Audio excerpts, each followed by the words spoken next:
I am an American, and I kill Americans. I am a human being, and I kill human beings. And I did it in my society. Ini kasus super what the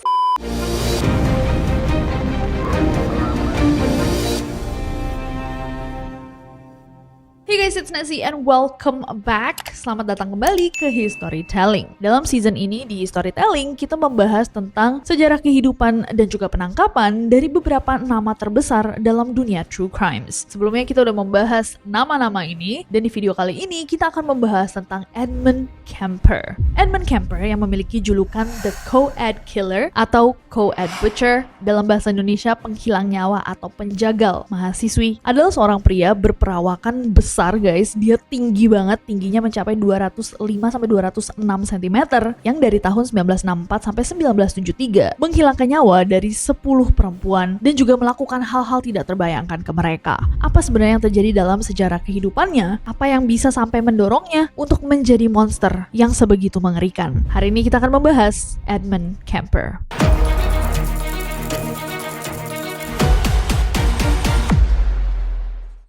Jadi, Edmund Emil Kemper III itu lahir di Burbank, California, Amerika Serikat pada 18 Desember tahun 1948. Dia adalah anak kedua dari 3 bersaudara yang terlahir kepada pasangan Edmund Emil Kemper Jr. dan Clarnell Stanberg Kemper. Jadi dari 3 bersaudara itu, dia anak tengahnya dan di atasnya tuh ada kakak perempuannya namanya Susan dan adik perempuannya namanya Anil. Nah, berarti untuk orang tuanya setelah memiliki Susan, anak perempuan pertama mereka, memiliki Edmund serasa kayak melengkapi ya guys, sudah memiliki anak perempuan dan juga anak laki-laki. Terutama ketika Edmund lahir, dia tuh bayi yang luar biasa banget. Lahirnya aja beratnya itu hampir 6 kg. Such a giant baby. Besar banget dia. Dan pas Edmund masih kecil, umur 4 tahun, katanya tingginya itu udah jauh banget sama anak-anak lainnya. Tapi memang ini tuh genetik ya guys, dari orang tuanya Edmund. Bapaknya tingginya 203 cm dan ibunya itu 182 cm.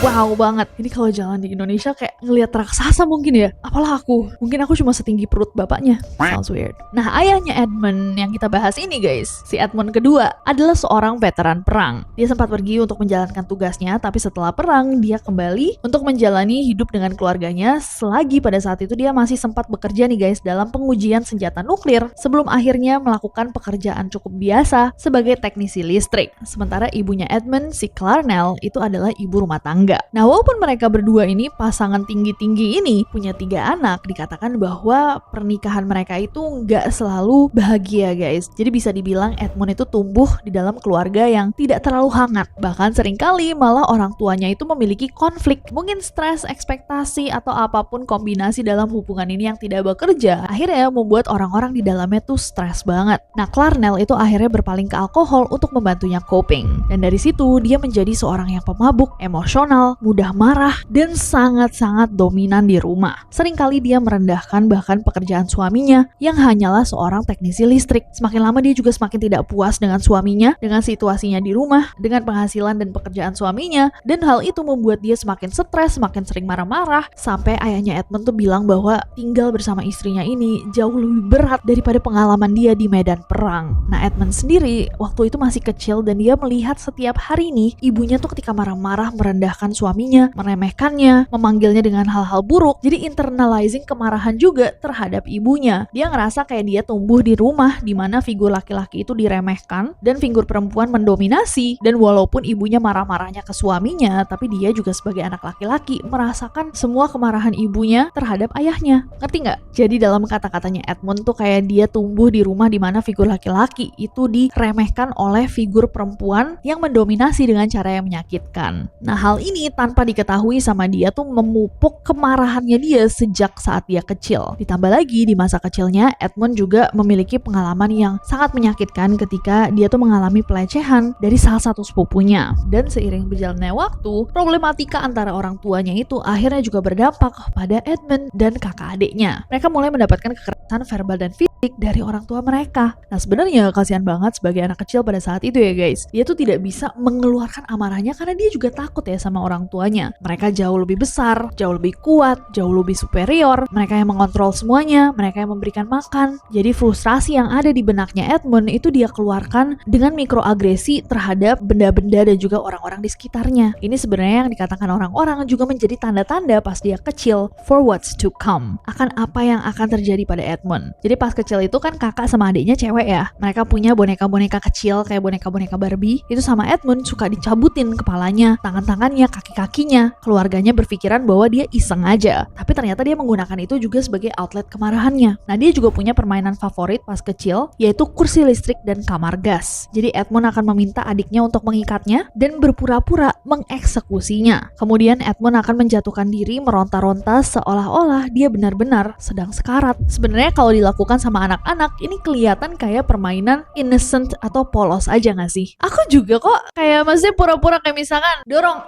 terus jatuh gitu gak sih kalau anak kecil? Aku juga sama Barbie aku lepasin palanya. Ya mungkin bahasanya gak kursi listrik atau eksekusi ya, tapi kayak play dead sama anjing aja gitu. Ayo pura-pura mati gitu kan. Nah, ada satu kisah nih guys, ketika Edmund itu masih kelas 2 SD, dia pernah menyukai seorang perempuan. Tapi perempuan yang dia sukai itu bukanlah salah satu teman kelasnya, melainkan salah satu gurunya. Begitu ketahuan sama kakaknya bahwa dia itu punya crush atau kesukaan terhadap guru ini, sama kakaknya tuh digodain, bilang kayak kalau kamu suka beneran cium aja gitu. Tapi Edmund justru menjawab, kalau aku cium dia, aku harus habisi dia dulu. If I kiss her, I would have to kill her first. Nah, entah nih kenapa dia emang kayak respon-responnya tuh sedikit gelap bahkan dari kecil. Pernah juga sekali dia keluar rumah bawa pisau milik ayahnya, kemudian dia pergi ke rumah gurunya hanya untuk mengintip dari luar jendelanya. Kalau yang ini bisa dibilang di luar batas normal untuk anak kecil. Nah, di tahun 1957, akhirnya orang tuanya Edmund itu udah nggak kuat guys menjalani kehidupan pernikahan bersama dan memutuskan untuk bercerai. Pada saat itu, Edmund berusia 9 tahun. Nah, beberapa orang mengatakan bahwa memang lebih baik guys, beberapa pasangan itu berpisah untuk menyelamatkan kesehatan mental dari anak-anaknya. Sayangnya, ini tidak berlaku pada Edmund. Kehidupan dan kondisi psikologisnya malah semakin tidak stabil dan banyak perilakunya yang semakin menunjukkan tanda-tanda yang mengkhawatirkan. Di usia 10 tahun, Edmund itu mulai mencoba untuk menyakiti hewan. Dimulai dari hewan-hewan peliharaannya. Dia pernah mengubur kucing hidup-hidup, kemudian menggali kuburannya kembali setelah 2 minggu. Kemudian dia ambil jasad kucingnya, dia pisahkan kepalanya, sebelum kemudian dia tancapkan ke sebuah tongkat. Serem banget. Edmund bersama kakak dan adiknya akhirnya tinggal sama ibunya di Montana, di mana ibunya itu bekerja sebagai pegawai administrasi di University of California. Disinilah katanya hubungannya Edmund sama ibunya itu semakin memburuk. Di tahun 1961, Edmund pada saat itu berusia 12-13 tahun, orang tuanya akhirnya resmi bercerai. Jadi dimulai ketika dia umur 9 tahun, tapi resminya guys, benar-benar finalisasi divorce-nya itu pas dia umur 12 tahun atau 13 tahun. Edmund mengatakan bahwa bahkan setelah berpisah dari ayahnya, ibunya itu masih emosian banget. Ia masih kecanduan minum alkohol, masih sangat-sangat mengontrol segala aspek dari kehidupan anak-anaknya. Ia sering merendahkan, mempermalukan, dan juga memperlakukan Edmund dengan sangat kasar. Tapi lagi-lagi guys, Edmund pada saat itu berusia 12-13 tahun masih sangat-sangat bergantung pada ibunya. Mana sekarang dia tinggalnya sama ibunya. Jadi ibunya kalau udah stres sebelumnya, sekarang juga tambah stres. Dia harus hidup sendiri tapi menghidupi 3 orang anak. Dari situ muncul pikiran-pikiran yang sangat-sangat gelap di dalam benaknya. Salah satu yang kerap muncul di benaknya Edmund adalah dia berharap bahwa semua orang di dunia ini kalau bisa mati aja. Di usia 13 tahun, Edmund kembali mengeksekusi seekor kucing karena dia merasa bahwa kucing peliharaan mereka itu lebih sayang kepada adiknya, jadi sama dia dihabisi. Dia nggak terima bahwa kucingnya lebih sayang sama adiknya. Kemudian dia menyimpan bagian dari tubuh kucing itu di lemarinya. Nah, begitu keluarganya tahu, tentunya mereka takut banget mengetahui bahwa Edmund bisa melakukan itu. Ibunya itu khawatir banget karena dia mulai takut sama Edmund, dan juga sebagai hukuman mungkin ya, disiplin buat tindakannya terhadap kucing tadi, dia hukum Edmund dengan memaksanya untuk tidur di ruang bawah tanah yang dikunci agar Edmund gak bisa menyakiti binatang-binatang lainnya termasuk saudari-saudarinya. Dari situ ibunya mulai menyebut dia sebagai a real weirdo, orang yang beneran aneh. Tapi kalau di bahasa Indonesia mungkin weirdo tuh lebih cocok, lebih pas sebagai cacian tuh kayak freak. Itu bahasa Inggris Inggris juga, tapi lebih kayak konteksnya tuh kayak gitu, anak freak, bocah freak gitu. Nah di usia 14 tahun Edmund tuh udah gak tahan guys dengan perilaku ibunya, dan akhirnya dia mencari cara agar dia bisa melarikan diri dari rumah. Kaburlah dia dari rumah untuk menghampiri ayahnya yang tinggal di Los Angeles. Ketika akhirnya Edmund datang ke rumah ayahnya, dia menemukan ternyata ayahnya itu sudah memiliki keluarga baru. Dan pas Edmund datang dia ngelihat, kok ayahnya nih sayang banget ya sama keluarga barunya. Beda banget sama dia zaman dulu. Bahkan Edmund merasa bahwa dia datang aja nih udah susah-susah, udah jauh-jauh untuk datengin ayahnya. Ayahnya tuh lebih memperdulikan keluarga barunya. Dan gak lama setelah Edmund datengin ayahnya itu, malah dia kemudian dikirim untuk tinggal bersama kakeknya, Edmund Emil Kemper Sr. Ini Edmund pertama, bapaknya Edmund kedua kan junior, dia Edmund ketiga. Silsilah keluarga Kemper guys, aku juga bingung. Jadi kakeknya Edmund, bapaknya Edmund, dia Edmund, nanti anaknya Edmund juga kali. Dan ya udah itu, dia tinggal sama kakek dan neneknya, dan mereka itu tinggal di sebuah peternakan yang terpencil di daerah pegunungan North Fork, California. Keputusan ini guys, tanpa diketahui saat dibuat, menjadi awal dari babak berikutnya yang sangat gelap dalam hidup seorang Edmund ketiga. Edmund akhirnya tinggal sama kakek neneknya, dan dikira bahwa hidupnya tuh akan menjadi lebih baik nih kalau misalkan dia memang diurus sama kakek neneknya. Tapi ternyata sama seperti di keluarga originalnya, hubungan antara kakek neneknya ini juga didominasi oleh sang nenek. Nah mungkin ini juga bisa menunjukkan kita pola yang kurang sehat nih guys, pada hubungan antara laki-laki dan perempuan dalam keluarganya Edmund turun-menurun, yang tidak sesuai dengan apa yang pada saat itu dianggap normal oleh masyarakat. Jadi ibaratnya nih, Edmund tuh emang keluarga bahkan dari kakeknya turun ke bapaknya adalah sosok laki-laki yang gak dominan di rumah mereka. Itu membuat sinergi di rumah mereka itu selalu didominasi oleh perempuan-perempuannya. Dan karena pada zaman itu masyarakat masih sangat-sangat patriarki, ada misogyni yang tertanam dalam banget, sampai perempuan-perempuan dalam hubungan ini tidak puas, jadi marah-marah, jadi emosional, sementara laki-lakinya juga tidak puas karena dianggap tidak lebih dominan dari perempuannya. Does that make sense? Jadi Edmund kecil pada saat itu juga tidak bisa dijelaskan gitu fenomena ini, dan dia merasa hanya tumbuh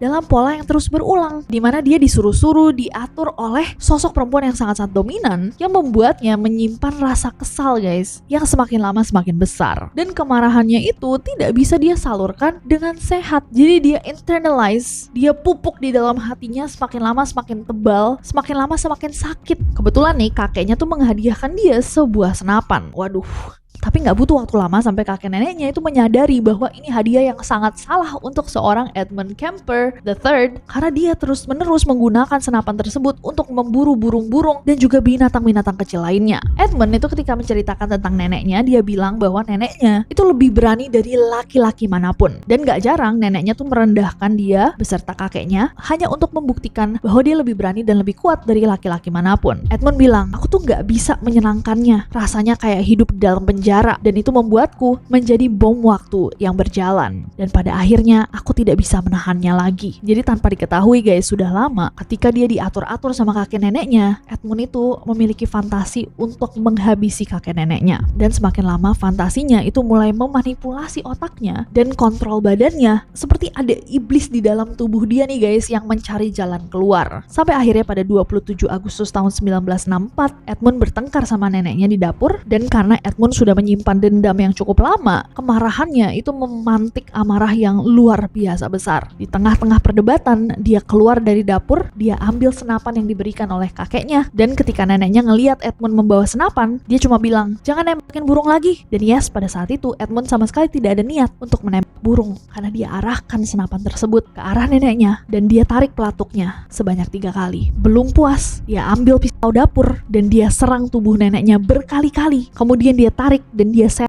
tubuh neneknya ke dalam kamar sambil menunggu kakeknya pulang kerja. Dia intip keluar jendela menunggu kedatangannya, dan ketika mobil kakeknya datang dan sang kakek turun dari mobil, dia arahkan senapan yang sama ke arah kakeknya dan ia tarik pelatuk senapannya. Ketika kakeknya sudah tidak bernyawa, ia seret jasnya ke arah garasi, dan di momen itu setelah dia menghilangkan nyawa kakek neneknya, ia telepon ibunya dan ia ceritakan semuanya. Ia bilang apa saja yang baru dia lakukan kepada kakek neneknya. Sang ibu yang entah gimana ya guys bereaksinya aku juga gak kebayang, tapi pastinya kaget luar biasa, meminta Edmund untuk melapor ke polisi. Dan Edmund melakukan apa yang diminta sama ibunya. Dia telepon polisi dan dia akui apa yang baru saja dia lakukan kepada kakek neneknya. Kenapa kamu hilangkan nyawa kakek nenek kamu? Dia cuma menjawab, saya cuma pengen tahu rasanya kayak apa. Dan saya sekalian habisi kakek saya karena saya nggak mau dia tahu bahwa sayalah yang menghabisi istrinya. Edmund kemudian didiagnosis mengidap skizofrenia paranoid dan saat dites IQ ternyata guys hasilnya menunjukkan bahwa IQ-nya dia itu termasuk near genius IQ alias dia pinter banget. Akhirnya dia dibawa ke California Youth Authority, tapi karena dia pada saat itu masih di bawah umur, dia dikirim ke rumah sakit jiwa Atascadero State Hospital. Nah, selama di rumah sakit jiwa itu dikatakan bahwa Edmund ini mempelajari 28 tes psikologi yang digunakan para dokter sebagai metode asesmen. Dan karena dia pelajarin dan dia pinter banget, dia berhasil memanipulasi hasil tesnya seakan-akan dia tuh udah sembuh. Jadi di tahun 1969 ketika dia berusia 21 tahun, dokter menyatakan bahwa dia itu sudah tidak berbahaya dan bisa dibebaskan.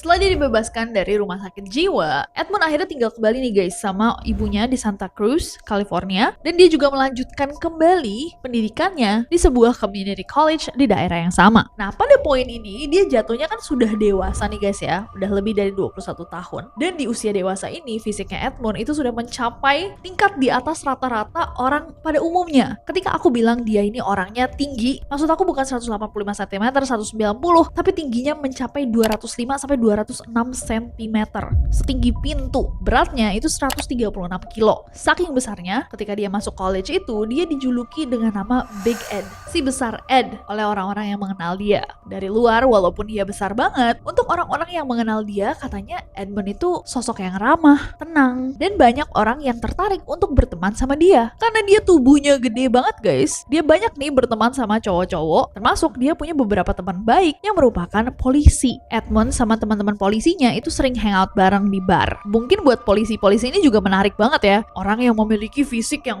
besar seperti Edmund. Dan dari teman-teman polisinya ini, Edmund juga mendapatkan informasi-informasi yang cukup menarik. Sayangnya jatuhnya ke dia. Kayak salah satunya dia belajar gimana caranya memborgol orang. Dia jadi bisa ngeliat nih senjata-senjata yang dipegang sama polisi. Bahkan sama teman-teman polisinya dibolehkan dia untuk meminjam pistol-pistol mereka. Bahkan Edmund tuh sempat tertarik untuk menjadi polisi juga. Dia daftar untuk jadi polisi, tapi dia ditolak karena dia terlalu tinggi. Nah, di tahun 1971, Edmund itu mendapatkan pekerjaan di State of California Divisions of Highway di daerah tempat tinggalnya. Dan walaupun dia sejak keluar dari rumah sakit jiwa itu tinggal sama ibunya, hubungannya Edmund sama ibunya itu nggak baik-baik banget juga. Bisa dibilang malah masih buruk. Seringkali tetangga dari rumah mereka itu bahkan bisa mendengar Edmund sama ibunya berantem. Nah, Edmund itu menceritakan bahwa ibunya itu hesitant atau nggak ingin menunjukkan kasih sayangnya kepada Edmund karena dia takut kalau Edmund sebagai anak laki-laki terlalu dikasihin kasih sayang, nanti dia bakal jadi gay. Tapi ibunya juga sangat-sangat pasif agresif. Kalau aku lihatnya tuh kayak ibunya tuh suka ngebully Edmund gitu. Kayak bilang kayak nanti gak ada loh yang mau sayang sama kamu. Gak ada perempuan mau sama orang kayak kamu. Tapi di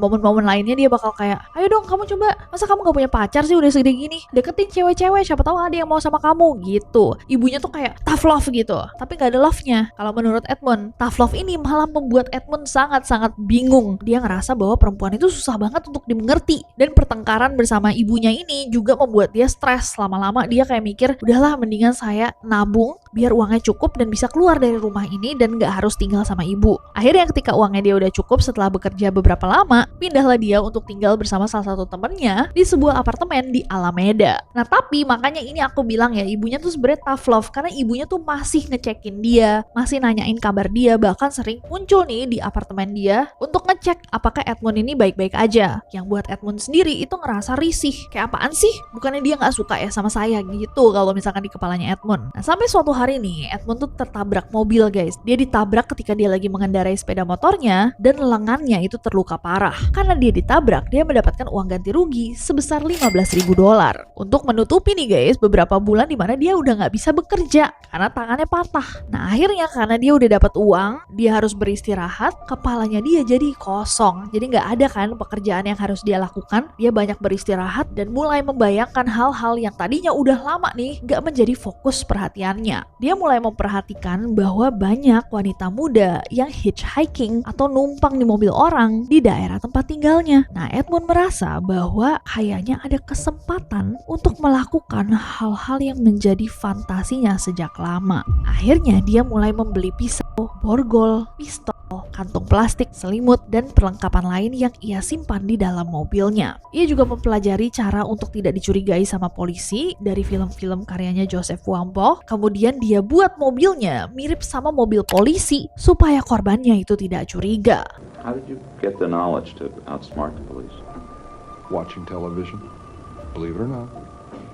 Joseph Wambaugh, Police Story. Got some tremendous insights into not just the gimmicks, the actual things, the tidbits that you would pick up from their procedures, but the mechanics behind that, the logic behind it. Nah awalnya Edmund tuh ngetes guys. Beberapa kali dia membiarkan perempuan-perempuan hitchhiking itu untuk naik ke mobilnya, kemudian dia anter kemana mereka mau pergi, kayak turunnya di mana ya udah biarkan mereka pergi. Sekitar 150 perempuan itu pernah nebeng sama dia dan aman-aman aja. Tanpa mereka tahu ternyata 150 perempuan ini sama dia dijadiin latihan untuk berbicara, agar dia luas, agar dia tahu apa yang harus dibicarakan, agar dia tidak terlihat mencurigakan, dan bagaimana cara membuat mereka merasa nyaman dan aman di mobilnya. Sampai pada 7 Mei tahun 1972, ketika dia berusia 23 tahun, Edmund menggunakan mobilnya, dia nyetir di Berkeley, kemudian ketemu sama dua perempuan yang lagi mau hitchhike. Dua perempuan cantik ini memberhentikan mobilnya, mau nebeng, dan Edmund pun memberhentikan mobilnya. Ternyata dua perempuan ini adalah mahasiswi dari Fresno State University yang bernama Mary Ann Peirce dan Anita Lucchesa. Mereka bilang bahwa mereka tuh pingin mengunjungi teman-teman mereka di Stanford University. Nah kebetulan Edmund itu dari dulu sukanya sama cewek-cewek yang kelihatannya kaya guys. Dia suka cewek-cewek yang rapih, kelihatan kayak dari keluarga menengah ke atas. Dia nggak suka perempuan yang kumel, berantakan, kotor, bau. Jadi begitu ngelihat si Mary dan Anita ini cantik, bersih, rapi, wangi, dia langsung merasa bahwa inilah waktu yang tepat untuk memulai kejahatan yang sudah dia persiapkan dengan matang.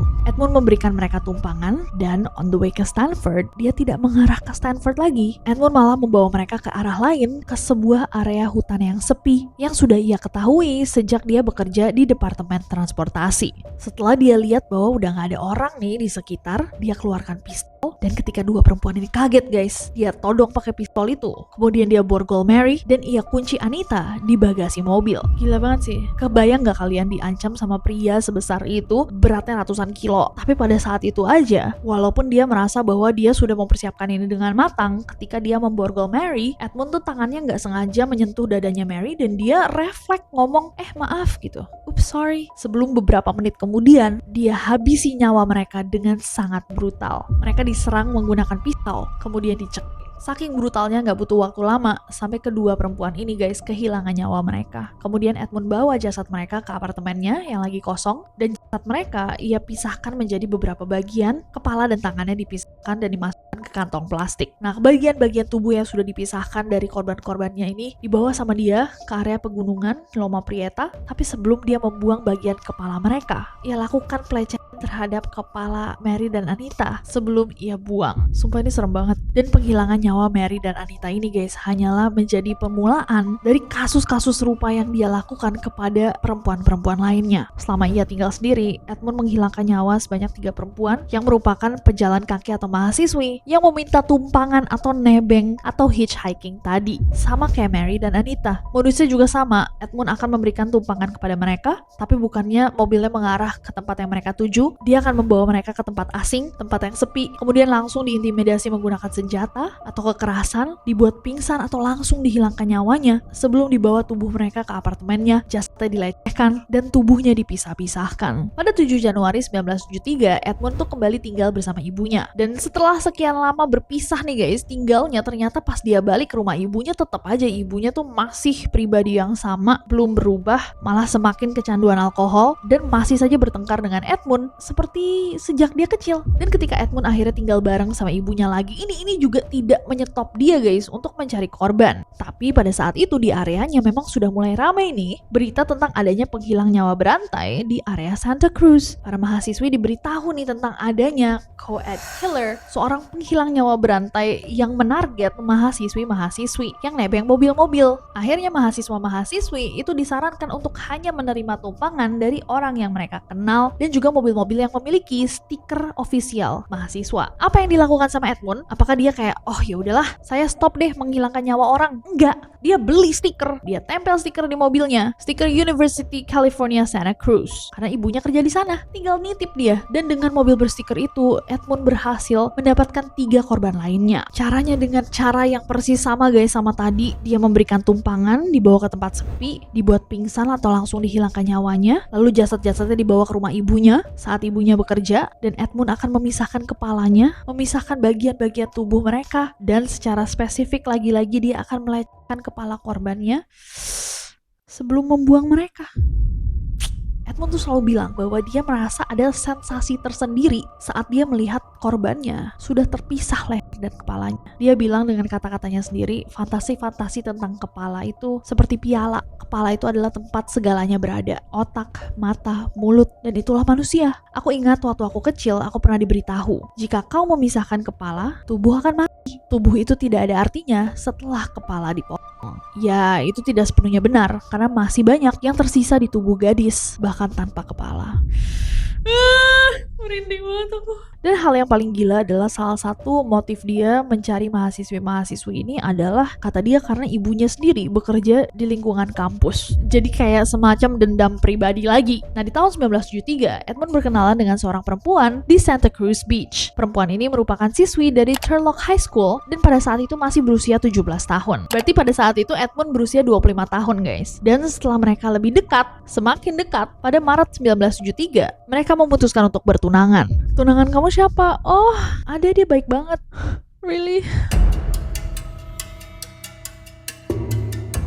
Dengan semua kejahatan yang telah dia lakukan, ada satu hal yang sebenarnya tidak pernah menggaruk gatal yang ada di hidupnya Edmund. Dan itu adalah misteri hubungan dia bersama ibunya. Karena Edmund ini guys merasa bahwa dia tuh walaupun benci banget dengan konsep perempuan yang mendominasi sebuah hubungan atau sebuah keluarga, dia sendiri juga sangat-sangat desperate untuk bisa mendapatkan approval atau sayang dari ibunya. Padahal orang ini adalah orang yang paling dia benci. Jadi kayak di kehidupannya nih terus aja dia akan mencari ibunya, berharap, kecewa, berantem, dan itu aja muter. Sampai suatu ketika pertengkaran hebat terjadi antara Edmund dan ibunya. Dan ketika Edmund marah, ia tarik ibunya dan ia lempar ke kasur. Bahkan pada saat itu dia langsung ancam ibunya bahwa dia akan menghilangkan nyawa ibunya. Tapi lagi-lagi dia menarik diri. Dia keluar dari rumah, dia naik mobil. Di perjalanan dia habis marah nih sama ibunya, tiba-tiba dia di stop mobilnya sama 2 perempuan cantik yang cari tebengan. Mereka bilang, kami mau ke kota Walnut Creek, California. Edmund balas, oh iya saya juga mau ke sana, naik aja.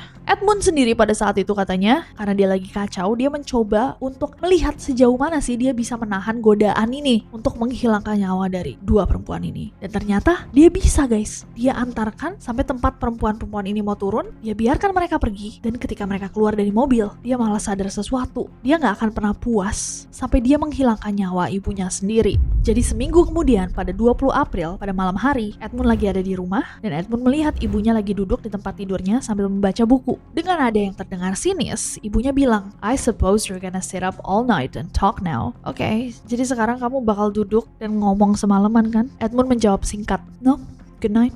Enggak, selamat malam. Dan Edmund pun meninggalkan kamar itu. Tanpa ibunya ketahui, Edmund menunggu ibunya sampai benar-benar terlelap, dan setelah ibunya tidur, ia kembali masuk ke dalam kamar ibunya dengan palu di tangannya. Dan disinilah titik di mana ia luapkan semua kebenciannya terhadap sang ibu. Ia serang kepala ibunya sampai tidak berdaya, ia serang menggunakan pisau kecil, ia pisahkan kepala dan tubuhnya dan perlakukan jasad tersebut dengan cara yang sangat tidak manusiawi. Ia letakkan kepala ibunya di atas sebuah rak, lalu ia berbicara dan meneriaki kepala tersebut selama hampir 1 jam. Ia melemparkan darts ke arah kepala itu. Kemudian ia serang wajahnya sampai berantakan, sampai tidak terlihat itu wajah siapa. Tidak berhenti di situ, Edmund kemudian memisahkan bagian lidahnya dari tenggorokannya, kemudian mencoba menghantarkan lidahnya ke dalam garbage disposal beserta tenggorokannya. Lidah sama tenggorokannya dimasukin ke garbage disposal. Itu tuh yang kalau misalkan di sink gitu guys, kalau di film-film luar negeri tuh ada yang buat ngancurin sampah tau gak? Tapi katanya pita suaranya itu terlalu keras jadi naik kembali ke permukaan. Dan di titik itu Edmund tuh sempat berpikir kayak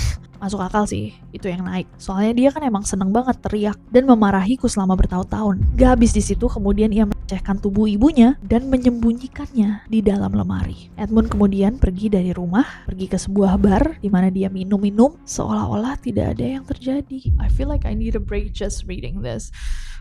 Oh my god. Dan Edmund menelpon sahabat ibunya, seorang wanita bernama Sally Hallett. Si tante Sally ini nanya, "Oh, kenapa Edmund?" Terus Edmund bilang, "Oh nggak apa-apa, mau ajak makan bareng aja sama nonton." Dan ketika teman ibunya ini datang, si tante Sally ini datang, sama dia langsung dicekik sampai ia kehilangan nyawanya. Kemudian ia lecehkan jasadnya dan ia sembunyikan juga jasadnya ke dalam lemari. Sebelum dia meninggalkan rumah ibunya, dia sempat merapikan rumahnya agar tidak terlihat mencurigakan dari luar, dan dia juga meninggalkan catatan bahkan untuk para polisi yang intinya bertuliskan, mereka nggak harus menderita lama kok karena ini semua saya lakukan dengan sangat cepat, dan penghilangan nyawa ini bukanlah sesuatu yang berantakan melainkan hanya terkendala waktu. Maksudnya apa ya? Kayak antara hari ini atau 2 minggu lagi gitu. Oh hell no.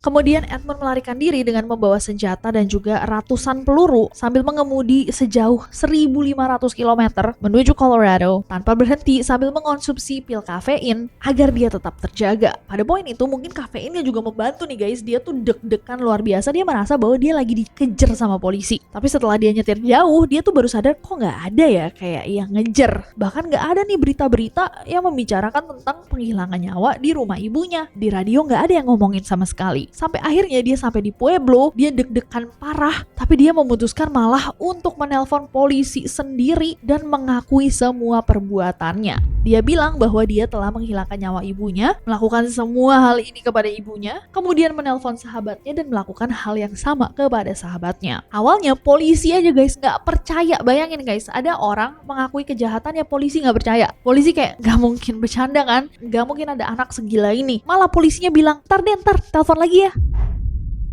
Buset. Beberapa jam kemudian Edmund beneran telepon lagi, tapi kali ini dia biar dipercaya, dia telepon polisi yang kenal sama dia. Edmund bilang sama si temennya ini, "Hey, gue beneran nih melakukan tindak kriminal separah ini, sekacau ini." Dia jelasin semuanya dan akhirnya dia menunggu sampai pihak kepolisian datang untuk menangkap dia. Saat diinterogasi, dia bahkan mengakui semua kejahatan yang dia lakukan sebelum-sebelumnya kepada para mahasiswi-mahasiswi itu. Edmund ditanya dong, "Kenapa sih kamu menyerahkan diri sendiri?" Dia bilang bahwa emang tujuan awal dari semua tindakan saya ini udah gak ada lagi. Malah jadinya saya capek banget, udah lelah dan mau menghentikan semuanya aja. Ini kasus super what? Itu satu-satunya hal yang bisa keluar dari kepala. What?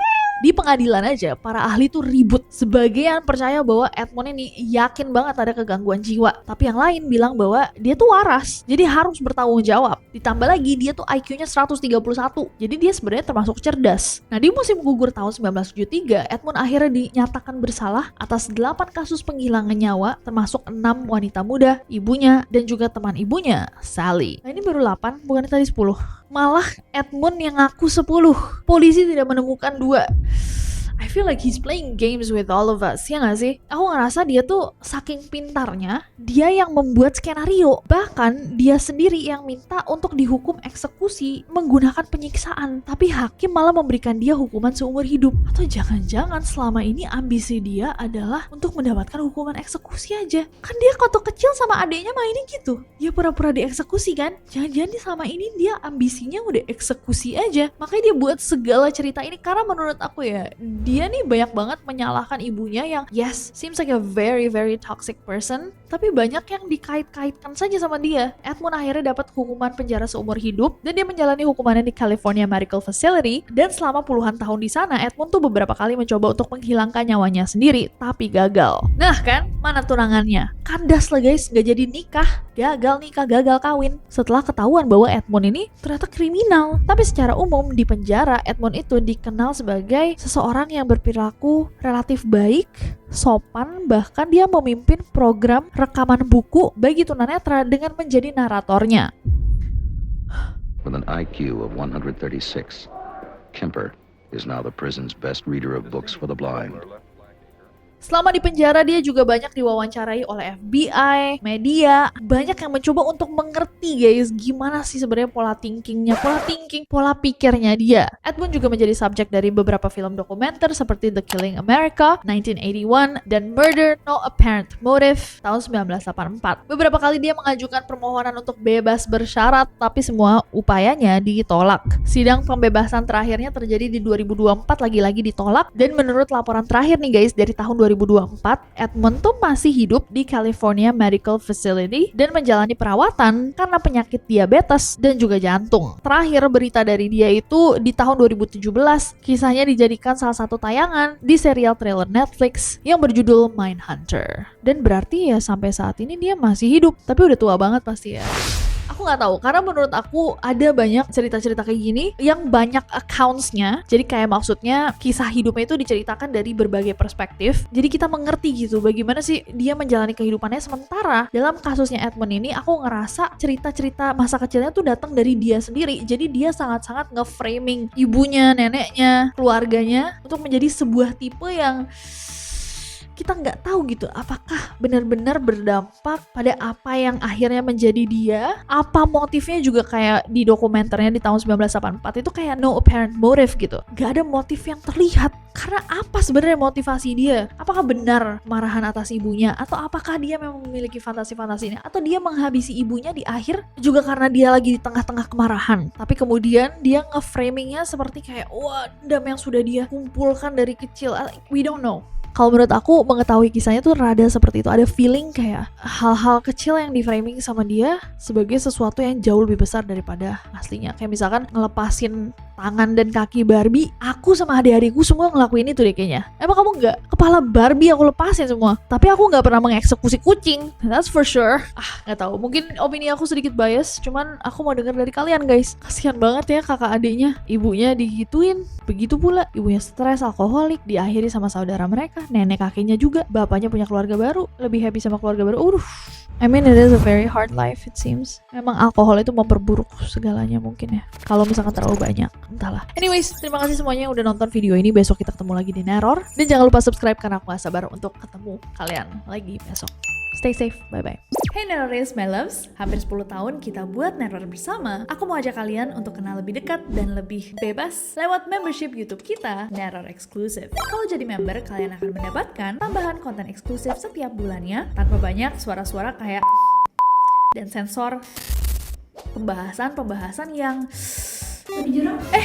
lebih personal, yang biasanya cuma dikit-dikit nih kalian lihat di video-video kita. Sudah waktunya kan OG Neroris berkumpul? Aku juga gak sabar untuk diskusi bareng kalian. Kalian juga akan mendapatkan badge eksklusif dan juga emoji khusus yang hanya bisa dipakai oleh members. Kok? Apaan tuh? By the way, kalian gak harus join jadi member. Kalian tetap akan bisa menikmati semua konten utama di channel ini seperti biasa. Tapi kalau kalian mau mendapatkan pengalaman yang lebih imersif, kisah-kisah yang lebih personal, dan akses ke ruang di mana OG Neroris bisa berkumpul, bebas bertukar opini, teori, dan berdiskusi lebih seru, kita bisa bertemu di Neror Exclusive. Gak sabar. Cara bergabung mudah banget. Masuk ke dalam halaman YouTube Nasi Judge, klik tombol join atau gabung yang ada di sini. Lalu kalian tinggal melakukan pembayaran melalui e-wallets yang kalian punya. Selesai deh, kalian resmi jadi member Neror Exclusive. Terima kasih untuk dukungan kalian selama ini. It's been fun. Dan aku tunggu kalian di Neror Exclusive, 'cause shit's about to go down.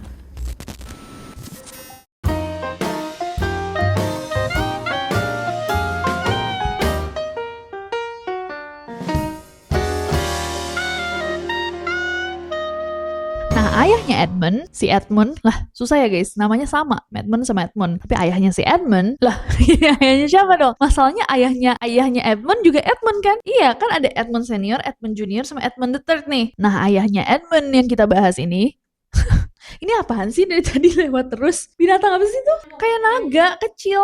What is there? What the hell?